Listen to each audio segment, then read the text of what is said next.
In today's video, I'm going to teach you how to apply footer in Excel. By the end, you'll know exactly how to add consistent information, like page numbers, dates, or a file name, to the bottom of every printed page in your worksheet, using Excel's built-in footer tools. Start with your workbook open and the worksheet you want to format active. Look to the ribbon at the top and go to the View tab. This tab controls how you see your sheet while you work, and it includes the options you need for headers and footers. Once you're on View, find Sheet Options. Depending on your screen size, it may appear as a button that opens a small pane or dialog. If your window is narrow, widen it a bit so the command is easier to spot.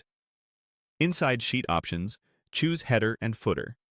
This takes you into Excel's Header and Footer area, where you can control what appears at the top and bottom of printed pages. Focus on the footer section at the bottom of the page. You'll notice there are 3 zones: left, center, and right, so you can position your content exactly where you want it. This structure is helpful if, for example, you want a date on the left, the file name in the center, and page numbers on the right. At this point, you can either select a ready-made template or create a custom footer.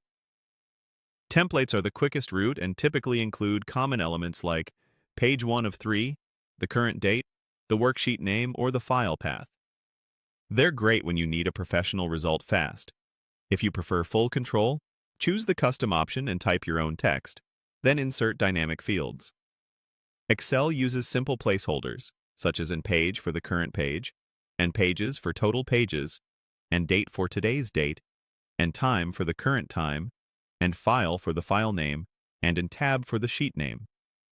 Combine them with your own words to make the footer informative and clear, like confidential, page and page, of and pages.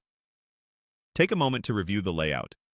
Keep footer text concise so it doesn't crowd the margins, and avoid very small fonts, which may print faintly. If you use long file paths, consider shortening to just the file name for readability. When you're satisfied, click OK to apply your changes. Your footer is now saved with the workbook and will appear on every printed page of that worksheet. That's all there is to it: fast, repeatable, and professional.